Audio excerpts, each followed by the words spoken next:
Hello, I'm 8 and I'm one of the testers for Minigame, and today I'll be showing you how to beat all of the games in Pentathlon.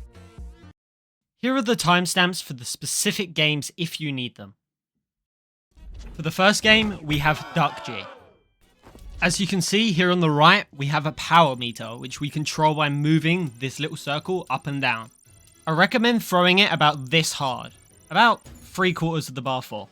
Once we've selected how hard we are going to throw the paper, we'll move on to the next step. In this part, we will choose where we will throw the paper. You can do this by following the controls at the bottom of your screen to move this little black square around.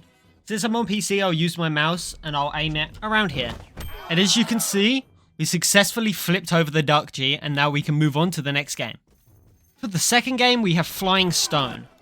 This one is probably the easiest of all of the games, in my opinion at least. At the top of the screen, we have a bar with a line moving back and forth. In the middle of the bar is a green line. As you probably guessed, we need to click as soon as the moving line is within the green area on the bar.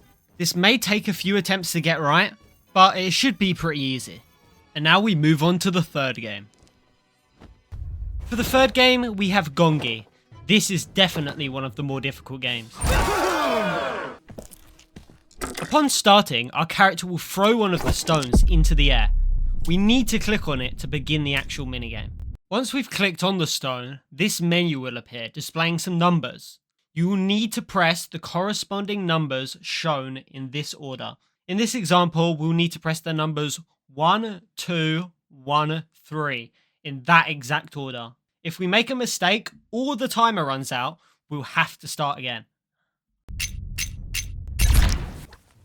Though do remember, if you mess up, you will have to start from the first rock again, even if you were on the final rock.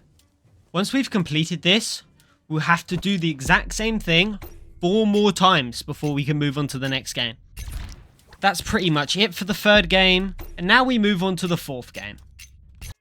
For the fourth game, we have the spinning top. In this game, we need to move the pink circle around in a clockwise motion following the arrows. This will fill up the rotation progress meter at the bottom. Next, a bar will appear on your screen. Within this bar is a line. This line will automatically move to the left side of the bar. You need to rapidly press the buttons displayed at the bottom of your screen to keep the line within the green section of the bar, and leave it there for at least 5 seconds.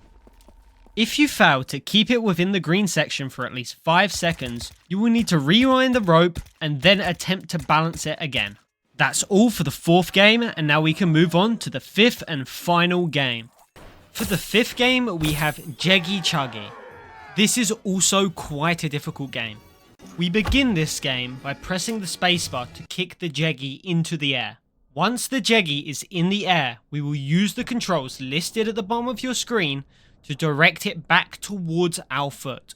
Once the Jegi is in line with our foot, we need to press the spacebar again to kick the Jegi back into the air.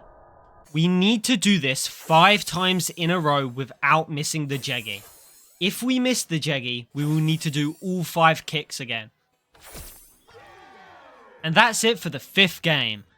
Thank you for watching this guide all the way through, and now you will be able to beat any Pentathlon game.